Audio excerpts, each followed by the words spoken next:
Matt, you want to walk me through what you got here from front to back? And yeah, absolutely. So huge shout out to Blaine down at Muddy Bay.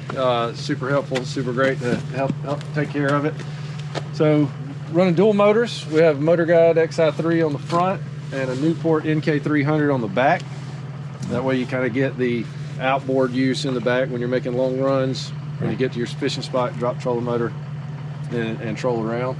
Got the captain's bridge from Bonafide, running 2 Garmin 93 SVs with live scope. Makes it super useful when we get in the shallows and even in the deep, now that everybody's in the scoping game.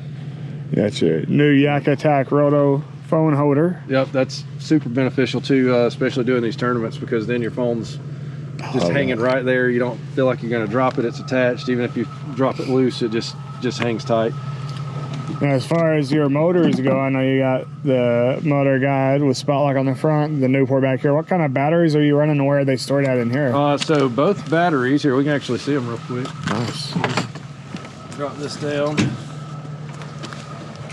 So I elected to just go Amazon style and running a couple of 100 amp hour power queens, and then not the best at cable management, but we got the black box here, networking, plus we have a Yak power system inside the whole thing, so that I can just turn all my switches on from underneath the seat up there. That's amazing. I mean, yeah, you said the wiring's not bad. I've seen way worse than that. A few zip ties will fix you there, but yeah, and there's no real good way to mount that anywhere in there, so it just kind of has to sit there for the Ethernet.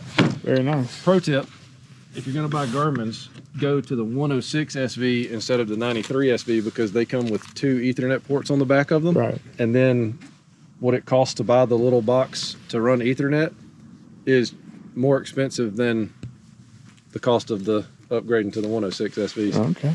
Command station, was it stock or did you have to pay extra for this it? guy? Yeah. So no, this is straight from Bonafide or Big Adventures. Okay. So that was not on the Kayak. Kayak was bare bones, so anything attached, screwed in.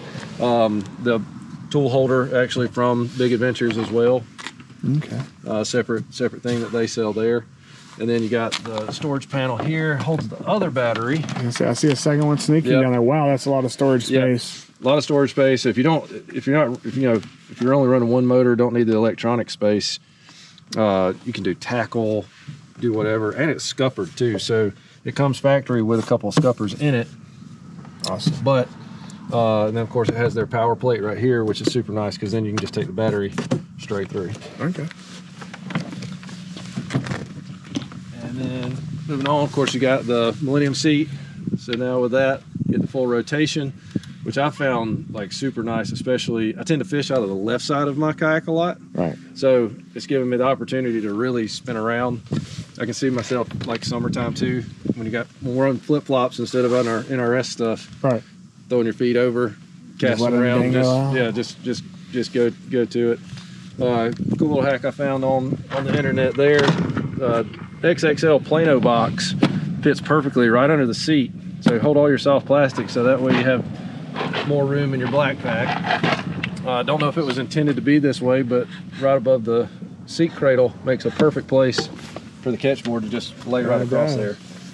What keeps it from falling out? Well, you got just gear in the way. I mean, it keeps it from going this way, and then usually I have, as we go around the other side, you'll see the live scope pole. So it can't really go anywhere, plus it's leashed. And obviously you got your NK300 Newport switch up there. Yep, Newport switch, and we all kayakers complain about like we live in a bass boat world. Right. These are made for kayaks, but yet the cable is still 700 feet long. Wow. Then back, of course, running Black Pack Pro 16x16 with the short stack on top.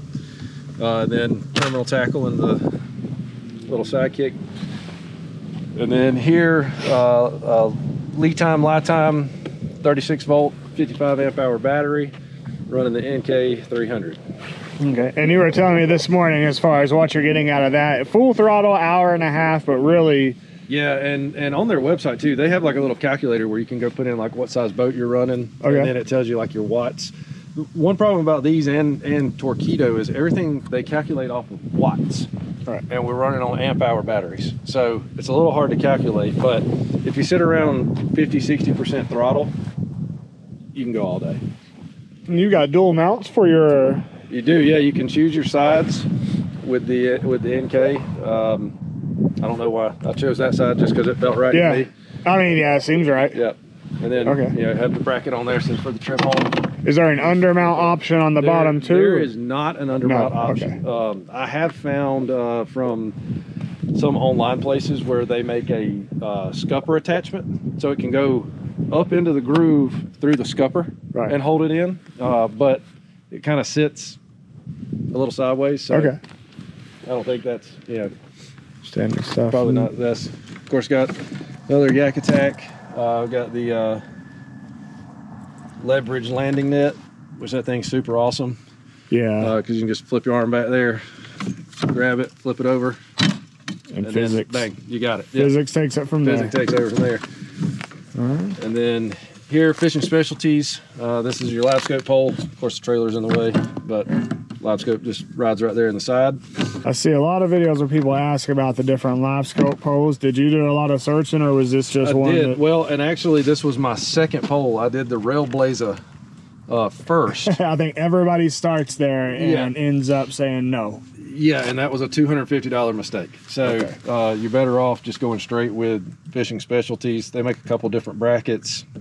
For the XTR, the way that the rail sits, I have just the standard screw-on bracket. They make a magnetic bracket, but there's not enough space to get it up here, and the poles still hang off. So just the regular plastic bracket there. And the wizard kicks in. Yeah, these also Blaine took care of me down at Muddy Bay on these guys. Of course. These things are, I mean, they're smooth as silk. I mean, they're incredible, and you can work on these bearings in the back, so you can tighten or loosen how much you want it to tension. Yep. And then while we left that part out right here as we had this open. So we've got these holes here that are rod tubes.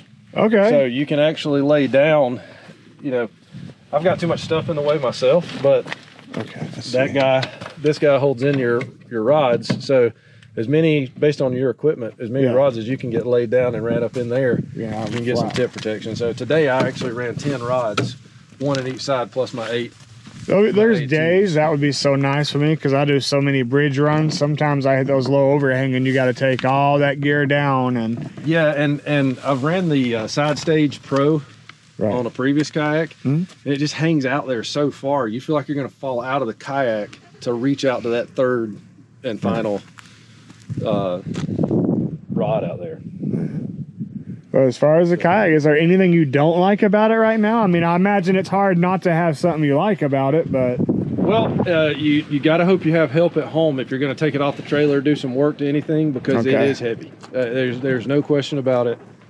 Treat it like a boat, like don't... It is a boat, yes. I contemplated... I was able to get it off the trailer at home the other day, but I've actually contemplated, this is like take it to the lake, get it off the trailer, do work on your trailer, put it back on the, like, do the boat ramp. You're at that level. Turning kind of stuff. What does it actually weigh stock? I think dry weight is 170 with the seat. And then, I mean, my goodness, you know, if you leave everything on it, I mean, an XI3 weighs, I don't know, 30, 40 pounds. I mean, they're heavy enough.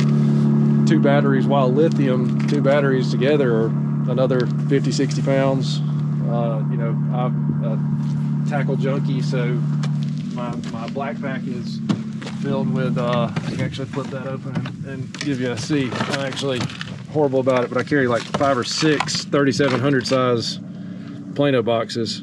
So when it's all on, it's heavy.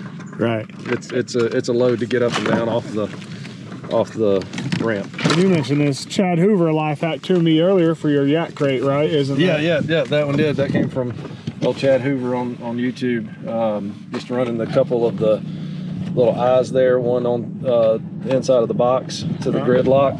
Strap it in and never worry about it. I don't have to take it on and off when I drive down the road. Man, that kind of stuff is worth its weight in gold in the morning at the ramp. And you got so much storage space on this, really, it just seems like if you wanted to, if you went minimalist, you know, and just put all your gear in the hatches, you probably could get by without taking much off other than your rods. Man, yeah, you could do so much too, because I've already seen videos where people are killing out this part of the battery tray, making a platform that their black pack can actually sit up higher into this tray. Right.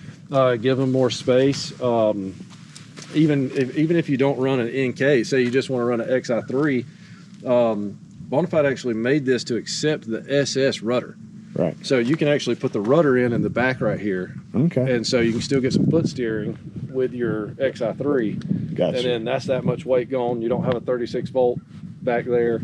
There's a power plate, a large power plate built in here. So if you need weight distribution, you can still put your 12 volt battery back here if you need to run it up to the XI3. Okay. And you said your favorite thing about it is stability, right? Stability. Stability is unbelievable. You can stand up, you can spin around. One of the coolest parts is just being able to stand up. I don't have to sit down. If I'm sight fishing in the shallows, I can grab a rod, fish, turn around, reach back here. I can reach as far back as my back rod, and it never feels like it's going to move. I like that combo. That looks nice. Yeah. Have you had your front seat goes down inside this hole or somewhere else? No, so actually that's one of the most confusing things about it. So to run a front seat, you actually have to kill this deck. You pop out the hinge screws here, and then you see your screws here. So it's the exact same seat. And yeah, so it sits, basically it would sit right there and screw into those holes. And does a second seat come stock with it? No. No. Second seat's $299. That's not bad. It's not bad. It's not bad, but I'm not sure how likely I am to share my kayak with another dude, but not another dude. And what they call tandem kayaks, if you carry your wife, they call it divorce boats. Right. You're going to dump her in the water eventually. So I think if my kid was into fishing or something, I'd be interested in that. But as it is, unless you want me to show you some trout holes up here, I think you're good. Yeah, a lot of trouts at Joe Cassie, right? Yeah, well, I can put you on. Hey, Bennett did make his way out. He's another one. He's getting a new kayak this week. He's getting him a Hobie. Unfortunately, not from Muddy Bay, but he deserves it. But yeah, I like your vessel, man. I appreciate you giving me a quick walkthrough of it, Matt. Absolutely, man. Not a problem. It's awesome. And we appreciate the kind folks out there at Muddy Bay. Blaine, that's to you, buddy. Thanks for taking care of Matt and putting him in this. And anybody from SC Yak that wants a good deal, go up and see him. Thanks, y'all. Bye.